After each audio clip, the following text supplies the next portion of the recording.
Puot naman at pighati ang nararamdaman ng mister sa Santa Rosa, Laguna na naulila ng kanyang may bahay at isang taong gulang na anak. Pangako niya pagbabayarin ang mga pumaslang sa kanyang mag-iina. Balitang hatid ni Salima Refran, exclusive. Hindi ka maano, bakit kailangan mo pang tali, ubaran, paluin. Paluin ng martilyo yung baby. Yung babae, tinalo ng martilyo. Hindi ko makuha bakit kailangan mo papatayin. Puno ng hinagpis ang mister ng ginang na walang awang ginapos, hinubaran at pinagpupukpok ng martilyo matapos looban ng kanilang bahay sa Santa Rosa, Laguna noong isang linggo. Sabado ng hapon, pumanaw na rin ang 29 anyos sa ginang matapos bumigay ang kanyang katawan sa tindi ng mga sugat na tinamo sa pag-atake sa kanya.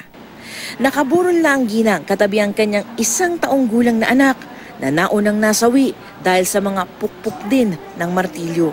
Kwento ng mister, nasa Quezon City daw siya noon nang mag-text ang misis na dumating na ang hinihintay nila mula sa Globe na mag-aayos ng kanilang internet.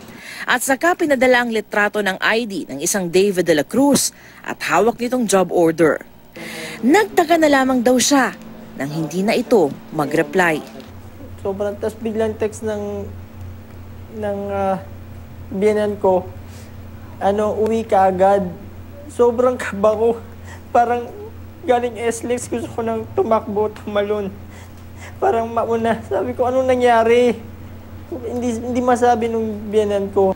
Sa ospital na raw niya dinatnan ang kanyang mag-ina na agaw buhay na. Ang kanyang anak, himalang nagising bigla.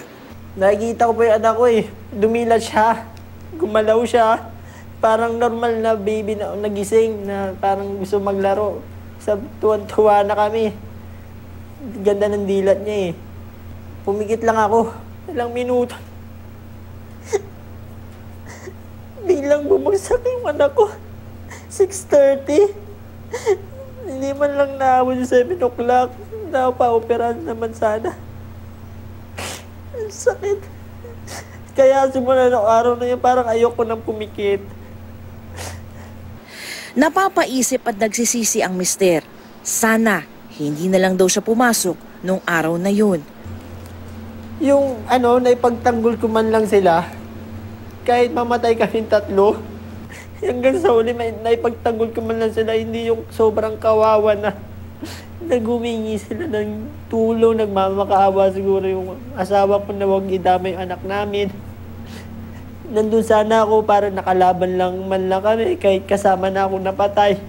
Pinakamasakit pa para sa mister, wedding anniversary nilang mag-asawa noong mismong araw na brutal na inatake ang kanyang mag-ina.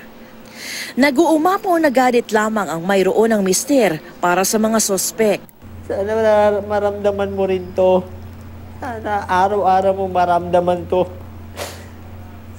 Yung ginawa mo sa amin.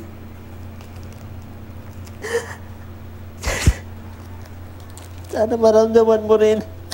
Hindi ka man mahuli. Sana araw-araw mong maramdaman.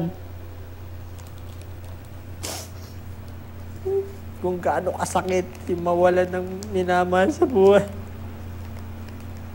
Isang pangako naman ang binitawan niya sa harap ng mga labi ng kanyang mag-ina. Pangako po sa inyong dalawa. Hanapin ko sila sa kahit anong paraan. Hanapin ko sila. Para sa inyo yan. Sorry, hindi ko kayo napagtanggol. Pero, babawi ako sa inyo. Hanapin ko sila. Kung kailangan ko hindi matulog araw-araw, basta mahanap ko sila kagad, gagawin ko.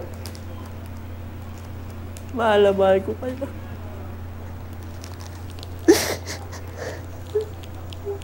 Salima Refran, GMA News.